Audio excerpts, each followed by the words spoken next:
By me being featured in the New York Times, like July 2024, I was literally in a limited mindset.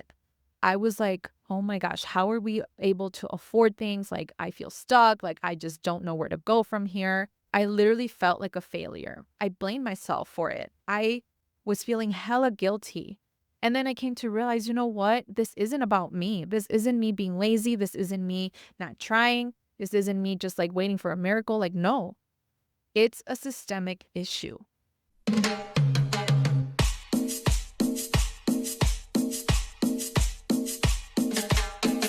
Hola, hola. Welcome to the Viva la Mami podcast. I'm your host, Jessica Cuevas. And on today's episode, I'm going to get real about the cost of living in the United States and Mexico.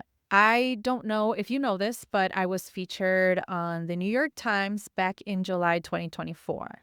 And in this interview, I shared how we felt stuck when it came to trying to figure out ways to afford the cost of living as a family of four. And in this article, it interviewed a variety of moms, including myself, about how childcare costs are limiting women's ability to work and have a full-time career. In the title, it literally says, we feel stuck. And I think that this is a sentiment that many, many families across the United States feel because they can't afford childcare costs, or it's just very expensive to have a family in the United States. And if you are a mom in the US right now, especially a Latina mom who is navigating this whole issue around affordability, the cost of childcare, and whether if you're thinking about leaving your job because of all of these issues, then I totally understand where you're coming from.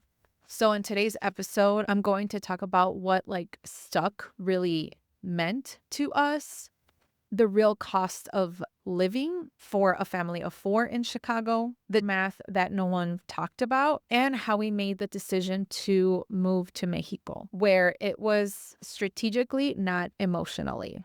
So when the New York Times interviewed me, the focus was on how the childcare crisis is affecting women's workforce participation. And I remember explaining how I had been applying to full-time jobs for almost a year, not because I didn't want to be home with my kids, but because financially we were trying to make things work. But the problem was that full-time childcare costs were ridiculous. I mean, in Illinois, the average amount that families spend a year is anywhere between $24,000 to $32,000 a year. I remember visiting daycare centers, and the cheapest one that we were able to find, I'm saying it in air quotes, was $1,400 a month. And this was for just Mateo, one of them. With Diego, it would have been an additional $1,000 only for after school care, because at that time he was going to pre-K 3. But granted, the school hours were only 2.5 hours long. So we had to look for hours that would accommodate our work schedules. That was if I would be given a job, like a full-time job. And so every job that I applied to was for me to afford childcare, first of all, but also so that I wouldn't spend a lot of money, basically my paycheck, towards childcare. I wanted something flexible. I wanted a job that would literally pay me enough money to afford childcare, because otherwise, might as well just be a stay-at-home mom. And this is where so many women quietly hit a wall. They have to figure out, okay, well, I have to figure out a way that makes sense. And a lot of people have questioned me, well, you decided to leave the workforce to take care of your kids. This is basically the consequences that you have to experience. But even though we were living under a single parent household, it wasn't enough. It was not enough. And while we were trying to check off all the boxes, we were trying to be strategic in affording our family, it just didn't work out. So we were living in Chicago. We bought an investment property where we lived in one of the multi-units. So this building in Chicago that we still own till this day, it's a 3-unit building. And we decided to live in one of them, like the smallest one. And that way it can offset the cost of the mortgage, where our renters literally were paying that while we were living in it. So house hacking is another word for it. We were strategic in that way and pretty smart about it when you think about it. I decided to leave my full-time job in order for us to live in this 1-bedroom apartment. Now, it is a 1-bedroom apartment. So we decided to choose the smallest unit so that we wouldn't pay anything. We wouldn't contribute anything towards the cost of living in that specific way. Even though we house hacked and we budgeted carefully, we were still struggling. Now, with Alex's salary and with mine, because at that time I had a part-time job, it was a combination of like $75,000 annually. You would think, okay, it isn't too bad for a family of 4, and not to mention that we were rent-free for a year. But still, even within that, I mean, it was so hard to afford things. When you think about the cost of living in Chicago, so here's an example. If you live in a 2-bedroom apartment and in Chicago, the rent would be anywhere between $1,800 to $2,400 a month. Okay. The cost of groceries for a family of 4 is roughly $1,000 per month, depending on, what you buy and what kind of plan you have and all of that. When it comes to healthcare premiums and out-of-pocket expenses, I mean, this is a matter of thousands of dollars per year. When it comes to transportation, your car payment and insurance can be anywhere between $800 to $1,000 per month. We had paid off our car right before we bought our building. And the reason why we were able to pay off our car was because we used to live in the suburbs and we sold that house. So any money left over, we were able to pay off the car and other expenses and other debts. But when you include insurance and gas, it can be a lot of money per month. For us, it was about $400 to $500 a month. When you add all of these necessities together, it realistically, the annual salary should be at least $100,000. So we were about $25,000 in a deficit because we were living under a 1.5 like income, basically my part-time job and Alex's full-time job. And yes, like the answer is yes, we felt stuck. We couldn't find ways to figure out, okay, how do we make this work? And trust me, like I said, it took me close to a year to look for full-time employment. Also, Alex was trying to look for an internal position that he had applied for and hoping that he would get it. That didn't work out. He also looked into promotions, trying to work with his boss to see if there's any way that they can boost his salary, and that didn't work out. So it's not like we were just waiting for a miracle. Like we were literally trying our best to figure out ways that we can afford the cost of living as a family of 4 in Chicago. And this is another layer that oftentimes, even like the New York Times article that I was featured in doesn't even talk about. When you add in this identity as a first or second generation Latina in the United States, you know that your parents sacrificed so much to get to this point. So I felt like a failure. I thought that I should be living the American dream because this is all what my parents wished and wanted for us. But in reality, it's a system in itself that has limited so many families, especially me as a woman of color, as a first-generation professional. Like just because we made the choice in becoming parents, I had to suffer the motherhood penalty. And so for months and months, we asked ourselves, okay, well, how do we make this work? And it wasn't until February of last year when I had a final interview and I was hoping that I would be offered this position. That was like the ultimatum. I was like, you know what, Alex, like if I get this job, great. We're going to stay here. If I don't, then we're going to move to Mexico. And we had these discussions about moving to Mexico for months and months and months, because 2 years back, we stayed in Mexico for a month and we kind of got a little sense and glimpse of like what life would be like to be here in Mexico. And yeah, I guess that job didn't work out. Like, they didn't offer me the position. They offered it to a super low qualified person just so that that person would get paid shit. And, they knew that I was overqualified. So yeah, they didn't offer me that role. So we were like, you know what? Screw this. Like, we're going to move to Mexico.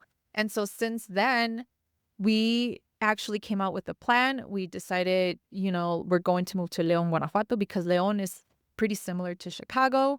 I've shared all of this, like our reasons why we decided to move to León, Guanajuato as part of my Living in Mexico series with my husband, Alex, where I had him on the show.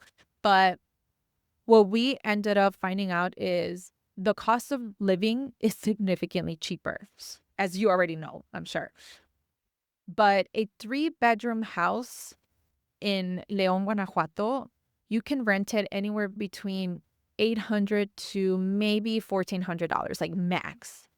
In this 3-bedroom house that we're renting, we are paying about $1,100 because right now the US dollar isn't a lot. But that just kind of gives you an idea compared to that 2-bedroom apartment in Chicago where the minimum would be like $1,800. Okay, you're saving like $700 already. Now, with private healthcare visits, it can range anywhere between $30 to $50. So like up to like 1,000 pesos. In fact, I just had a doctor's appointment and la consulta, which involved an ultrasound and a full 1 hour with the doctor, like where we were able to interact and I was able to ask questions. It costs 1,000 pesos for this consulta. And then groceries are significantly cheaper. It all just depends on where you go. Because we live in a large city, groceries are a little expensive, but there's a lot of options where you can go to a local mercado. So that's what we do. We buy all of our produce in un mercadito, and then like cereal, just like things that the kids would want, honestly, and for their school lunches and things like that. We do go to H-E-B, which is technically a grocery store chain in Texas, pero también they have them here in Mexico. We spend roughly $120 USD every week. So we spend roughly about $500 every month for groceries compared to $1,000 in the US. Now, we do pay for school where it allows me to, work. For us, we spend about $360 a month on our kids' tuition. They go to a pretty reputable Montessori private school here in León, Guanajuato. It's one of the oldest schools in León. And y'all, for Mateo, okay? For Mateo, we pay about 180 US dollars. So Mateo's tuition, even though it's technically daycare, it's like maternal, it's like an education-based type like daycare. His tuition is cheaper than Diego's, okay? So in Mexico, it's like the other way around. The younger the kids are, you're spending less on than the older kids.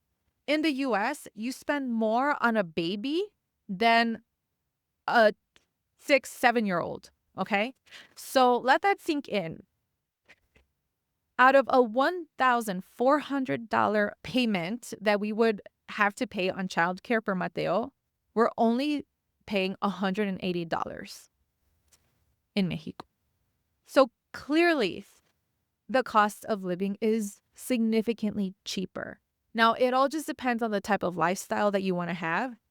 I wouldn't say that we're living in luxury. I would say, though, that we are living in a modest, upper middle class type of neighborhood that has already been established here in Mexico. And that is because that aligns with our income. We don't want to go and live in a super expensive part of León, which there are places where rent is a lot more, like let's say 25 to 35,000 pesos, which equates to like up to $2,000 for you to rent a house. And while these houses are beautiful, I mean, I've seen them. I visited some. Me and mi amiga, we sometimes go like tour a couple houses around. And I mean, that's great and all, but we knew that we wanted to live within our own means. And that way we have sort of like this flexibility and for us to like save money and be able to live without feeling stuck because that wasn't the way that we wanted to continue on our lifestyle, especially when moving to a different country. And so when it comes to the cost of living here in Mexico, you can kind of make it based on what you want. And for us, we knew that we wanted something affordable, something sustainable, and something that would help us in the long run because we're able to have a better quality of life just because we have that flexibility to treat ourselves for coffee once in a while, to go out and eat once in a while. And so we essentially built a strategy that worked for us. And this isn't just our story. I mean, there's countless of US born people who are fleeing the United States. I mean, this last week alone, the Wall Street Journal has reported that Americans are relocating abroad due to the cost of living. And so there are so many people that are able to acquire visas to flee the country, and the money that they are earning is still sustainable for them to afford living somewhere else.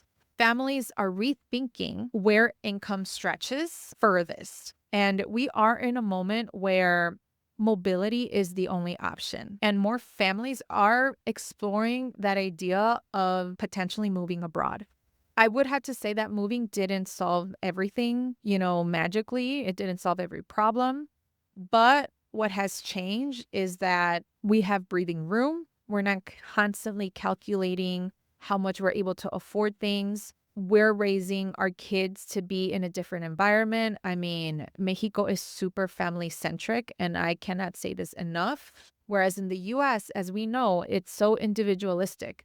And for us, we wanted to raise our kids differently. We wanted to raise our kids the way that I grew up back in the 90s, where we weren't afraid, to go outside, or that my parents didn't even have to think about our safety for being in school. Like right now we're living in such a toxic environment. And, having that experience in the US, like I just don't want that for my family. And I'm pretty sure that you don't want that for your family as well. And so we made the proactive decision to leave without having any reaction tied to it. And in the past solo episode, I talked about how you have to build a strategy. It's not just about being reactive and make this impulsive decision. No, like you have to know your why. And for us, our why was because we didn't want to feel stuck. And ultimately, that's going to make you feel powerful in terms of knowing your why. So if you haven't yet listened to my episode, I highly encourage you to do so. It is episode 151, and I explain the 3 things that you need to do before moving abroad. And if you know your why, if you know that your intention is to move to Mexico or anywhere around the world, there is a community with you. You're not alone in this. You're not the only one. If you are first or second gen Latina listening to this, you know that our parents left their countries for a reason. Some of this is based on survival, but our story, our reality is different. And just because your parents had sacrificed so much for you to be in the United States, that doesn't mean that you have to be tied in with the current situation right now. Like, I don't know how long we're going to be living in Mexico. I know that it's going to be for a couple years, especially with this administration being like a shit show. Like, I don't want to be a part of it. But this is part of my parents' and my ancestors' wildest dreams. Like, I am a byproduct of that dream that they've always inspired to create for the future generation. And why not acknowledge that? Don't feel guilty. Don't feel like you have to be stuck. Don't feel like you're going to find a miracle. Like, if you know that you want to have a difference in your life and in your family's life, know that you're not alone. And if you are thinking about moving to Mexico, I have built an online community of people who are trying to reclaim their culture, that they want to have a better life for their families, and who want to build community. So if you have any questions about dual citizenship or raising your kids in Mexico, or if you don't know where to start, linked in the show notes and in this video, you'll find my free Moving to Mexico Discord community. So please join if you're really interested or you're just curious about, learning more about moving to Mexico. And if you want a personalized one-on-one roadmap where you need help, where you want your specific questions answered, I am here for you. I offer a 1-hour Moving to Mexico consultation. And in this 1-hour consultation, I am helping you clarify your goals, brainstorm options, identify practical next steps, and you'll receive a recording plus a follow-up email to see where you're at. Just that way you can be accountable for what we talked about in this 1-hour consultation. Sometimes what you need isn't motivation. I think it's a matter of a plan, of a strategic plan, so that way you can make the move effectively. By me being featured in the New York Times like July 2024, I was literally in a limited mindset. I was like, oh my gosh, how are we able to afford things? Like, I feel stuck. Like, I just don't know where to go from here. I literally felt like a failure. I blamed myself for it. I was feeling hella guilty. And then I came to realize, you know what? This isn't about me. This isn't me being lazy. This isn't me not trying. This isn't me just like waiting for a miracle. Like, no, it's a systemic issue. And the systems that have been put in place, especially against moms, isn't about you. It's about policy. It's about politics. It's about so many barriers that many of us are facing, but this isn't your fault. And so sometimes the bravest thing that you can do for yourself and your family is to dream big, to have this imagination, to think about, okay, well, this is what's going on, these systems that have been put into place. How can I go around that? How can I level myself in a different position? And it's all about repositioning yourself rather than blaming yourself, putting yourself as the victim. Like, you already have the tools and the skills to achieve and succeed. And so why not think about different ways to kind of go around that? And you're going to find a solution. Trust me. This could be moving somewhere else. And I know that I keep saying and encouraging you to consider moving to Mexico, but honestly, like, if you are a first-gen Latina, then you know that you already have that leverage to go to the homeland where your family came from. And trust me, you're going to feel so much relief, especially when it comes to the cost of living. I hope that this challenges you to think outside the box, because for us, we knew that we had to do something, and we just couldn't wait for me to have another job. Like, it was already exhausting. We couldn't wait for us to, be in a 1-bedroom apartment. We had to do something. And this plan worked. And if you are encountering similar issues like me, feel free to reach out. I'm more than happy to have a call or a chat with you, because I think that it is time for us to dream big and have this imagination that we never thought we would. So I hope this episode was helpful for you. As always, please share it with an amiga that you know, rate and review it so that way other mamas can find this podcast. All right, amiga. Well, thank you so much for listening. Hasta la próxima y nos vemos in the next episode.